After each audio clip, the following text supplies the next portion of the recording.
अस्सलाम वालेकुम नाज़रीन, अगर हम आज से सिर्फ 1000 साल पीछे चले जाएं तो जहां आज चीन है, इस जगह मुख्तलिफ छोटे छोटे कबीले आबाद थे। ये लोग खाना बदोश थे जो अपने लिए किसी मुनासिब जगह का इंतखाब करते थे और फिर वहां जिंदगी गुजर बसर करने चले जाते। जब वहां की आबो हवा और इनके मवेशियों के लिए चारा काफी न होता तो ये लोग वहां से किसी सरसब्ज और बेहतर जगह पर हिजरत कर जाते। इन कबीलों के अपने अपने सरदार थे और हर कबीला सरदार के मातहत होता था। तमाम कबीले वाले अपने सरदार की इज्जत करते और उसकी हर बात मानते थे। इन्हीं कबीलों में से एक कबीला ऐसा था जिसका सरदार यसुखई नाम का एक बहादुर जंगजू था और इसका ताल्लुक बुरजगीन खानदान से था।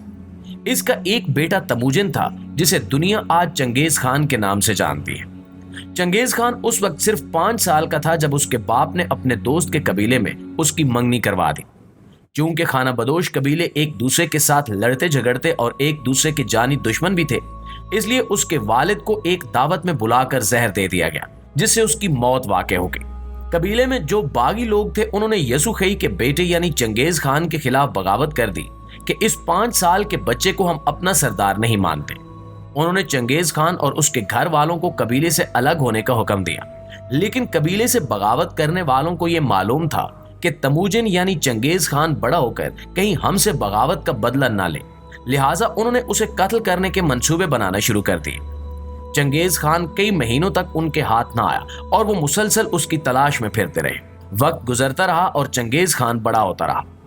आखिरकार जो उसकी जान के दर पे थे उन्होंने उसको पकड़ लिया और जंजीरों में जकड़कर अपने साथ ले गए। एक दिन चंगेज खान किसी तरह उनकी कैद से निकला और घर वालों को ढूंढता हुआ उनके पास पहुंच गया। उसने अपनी मंगेतर को वापस लाने का फैसला किया, लेकिन कुछ अरसा गुजरने के बावजूद दोबारा दुश्मनों ने उसे कत्ल करने के लिए ढूंढना शुरू कर दिया। उसके घर वालों पर यलगार होने ही वाली थी जिसका उसे पहले ही इल्म हो चुका था, लिहाजा उसने अपनी बीवी को एक छकड़े में छुपा दिया और खुद पास बहते दरिया की तरफ रवाना हो गया। चंगेज खान तो जान बचाकर भाग गया, लेकिन जिस तरफ उसने अपनी बीवी को रवाना किया था वो छकड़ा पकड़ा गया और वो उसकी बीवी को अपने साथ ले गए। चंगेज खान काफी अरसे के बाद अपने घर वालों का पीछा करते वापस लौटा तो उसने देखा कि उसकी बीवी घर में नहीं थी। उसने फैसला किया कि वो अपनी बीवी को वापस लाएगा, चाहे उसे कुछ भी करना पड़े। ऐसे में उसने अपने एक दोस्त से राब्ता किया जिसका नाम जमूका था। उसने पहले तो उसे खबरदार किया कि तुम एक औरत की खातिर जंग करोगे, लेकिन बाद में चंगेज खान के इसरार पर उसके दोस्त जमूका ने उसे अपने कबीले के सिपाहियों का एक लश्कर उसकी कमान में सौंप दिया और फिर ये अपनी बीवी को लेने चल पड़ा। उसने उनके कबीले पर यलगार की और ऊंची ऊंची आवाज में अपनी बीवी का नाम पुकारने लगा। ये खैमों की तलाशी लेते लेते अपनी बीवी तक जा पहुंचा, लेकिन उस वक्त उसकी बीवी को अगवा हुए 6-7 माह गुजर चुके थे और इसकी बीवी इस अरसे में हामला हो चुकी थी। उसने अपनी बीवी को लिया और वहां से घर लौटाया। चंगेज खान को इस बात में शक था कि बच्चे का बाप कौन है, लेकिन इसके बावजूद चंगेज खान ने अपनी बीवी को इज्जत के साथ रखा। वो हमेशा उसकी खातूने अव्वल रही और चंगेज खान ने भी पैदा होने वाले बच्चे को अपना बेटा बनाकर उसकी परवरिश और तरबियत की। इस सिलसिले में उसने अपनी बीवी को कोई इल्जाम नहीं दिया और उसका बददस्तूर एहतराम करता रहा। लेकिन दूसरी जानिब एक रिवायत में यह भी मिलता है कि जब चंगेज खान को इल्म हुआ कि उसकी बीवी किसी और के बच्चे की मां बन चुकी है तो उसने उसे शदीद जुल्म सितम का निशाना बनाया और उसके पेट में मौजूद बच्चे को भी कत्ल कर दिया। नाजरीन, इस वाक़े के बाद चंगेज खान ने अपने कबीले वालों से बदला लेने का सोचा और उनको चुन चुन कर कत्ल करना शुरू कर दिया। ये इस कदर जिद्दी था कि जिस चीज का दिल करता वो हासिल करने के लिए किसी भी हद तक चला जाता। इसने अपने बचपन में अपने सगे भाई को महज इस वजह से तीर मार के हलाक कर दिया था कि वो इसकी दरिया से पकड़ी हुई मछली खा जाता था। यहाँ आपको बताते चलें कि ये खाना बदोश कबीले एक तो अपनी दुश्मनियों की वजह से बेहतरीन जंगजू थे, दूसरा तीर अंदाजी इनका पेशा था, लिहाजा वो तेज दौड़ते घोड़ों से निशाना लेते और तीर चलाने की मुहारत रखते थे। चंगेज खान अब अपने बाप की सरदारी छीनने वालों के दर पे हो गया और उसने कबीले के लोगों को अपने साथ मिलाने की कोशिश की और अपनी सरदारी में इन्हें अमान देने का वादा किया, जिसके बाद कुछ तो मान गए और कुछ ने मज़ाहमत की। जिन्होंने मज़ाहमत की उसने इनका तहस नहस करके रख दिया। इसने इरादा किया कि वो अब तमाम कबाइल को मुत्तहिद करेगा। चुनांचे इसने मुख्तलिफ कबाइल के सरदारों को अपने कबीले में एक दावत पर मदऊ किया। इसकी कारस्तानियों और इसकी बातों को सुनकर मुख्तलिफ कबाइल इसके झंडे तले जमा होना शुरू हो गए। इसने इनसे कहा कि मैं तुम लोगों को ये पूरी दुनिया दूंगा, जैसे चाहो और जहां चाहो रहो, اور جو چیز تمہیں اچھی لگے اسے حاصل کرو۔ لیکن یہاں ایک مسئلہ تھا، اور مسئلہ اس کے بچپن کا دوست جموکا تھا جو دوسرے قبیلے کا سردار تھا۔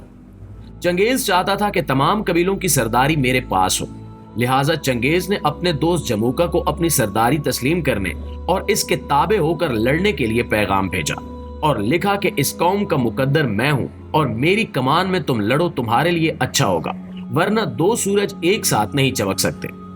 اس کی اس بات پر جموکا نے جواب دیا کہ میں وہی ہوں جس کی مدد سے آج تم اس مقام پر ہو، اور یاد کرو وہ دن جب تمہاری بیوی کی واپسی کے لیے میں نے تمہاری مدد کی اور تمہاری سرداری واپس دلوانے کے لیے بھی میں تمہارے ساتھ کھڑا رہا، لیکن آج تم مجھے دھمکی دے رہے ہو۔ اگر تم میرے ساتھ پنجہ آزمائی کرنا چاہتے ہو تو یہ تم کر گزرو۔ چنانچہ چنگیز نے اپنی فوج کو جموکا کے ساتھ جنگ کے لیے تیار کیا، اور اب بچپن کے دونوں دوست ایک دوسرے کے جانی دشمن بن چکے تھے۔ کہا جاتا ہے کہ ان دونوں نے بچپن میں ایک دوسرے کے ہاتھ پر خون بہایا، اور پھر دونوں نے ہاتھ سے ہاتھ ملایا اور ایک دوسرے سے کہا کہ آج کے بعد ہم ایک دوسرے کے خونی بھائی ہیں۔ یہ بھی کہا جاتا ہے کہ وہ ایک تھالی میں کھاتے تھے اور ایک ہی بستر پر سوتے تھے۔ مگر اب فیصلہ کن جنگ شروع ہو چکی تھی۔ پہلے تو دونوں طرف کے سپاہی دیدہ دلیری کے ساتھ ایک دوسرے سے لڑتے رہے، لیکن نتیجہ جموکا کی گرفتاری کی صورت میں نکلا۔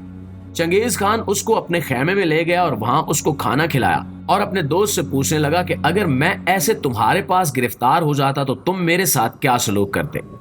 جموکا نے جواب دیا کہ وہ اسے مار دیتا، کبھی زندہ نہ چھوڑتا۔ چنگیز نے کہا کہ اب تم خود ہی بتاؤ کہ میں تمہارے ساتھ کیا سلوک کروں۔ اس نے 2 دفعہ کہا کہ مجھے مار دو، مجھے مار دو، اگر میں زندہ رہا تو تم سے اس کا حساب لوں گا۔ اس نے جموکا کو کمان کی تار سے گلا گھونٹ کر مار ڈالا، کیونکہ وہ اس کا خون نہیں بہانا چاہتا تھا۔ بعض مفسرین لکھتے ہیں کہ چنگیز خان نے جموکا کی لاش کے چھوٹے چھوٹے ٹکڑے کروائے اور پھر اسے جنگل میں پھینکوا دیا۔ اب اس کے سامنے کوئی رکاوٹ نہیں تھی۔ پھر اس نے ایسی ظلم و بربریت کی داستان رقم کی جس کی کوئی مثال نہیں ملتی۔ چنگیز اور اس کی فوج اپنا خوف اور دہشت پھیلانے کے لیے حاملہ عورتوں کے پیٹ چاک کرتے اور شہر میں موجود کیڑے مکوڑوں تک کو مار دیتے، جبکہ مردوں کے سر اڑا دیتے۔ عورتوں کو اپنے قبضے میں کر لیتے اور شہر کی خوب لوٹ مار کرتے، اور جب شہر کو لوٹ لیتے اور تمام جانداروں کو قتل کر دیتے تو شہر کو آگ لگا دیتے۔ دوستو، چنگیز خان کی موت کا واقعہ بھی بہت پراسرار اور دلچسپ ہے، جس نے تقریباً 40,000 لوگوں کی جان لے لی، اور آج بھی اس کی لاش دنیا سے پوشیدہ ہے۔ اگر آپ اس کی پراسرار موت پر ہماری ویڈیو دیکھنا چاہتے ہیں تو کمنٹ سیکشن میں ہمیں آگاہ ضرور کیجیے گا۔ آج کی ویڈیو میں بس اتنا ہی۔ انشاءاللہ آپ سے ملاقات ہوتی ہے اگلی ویڈیو میں۔ تب تک اپنا ڈھیر سارا خیال رکھیے گا۔ اللہ نگہبان۔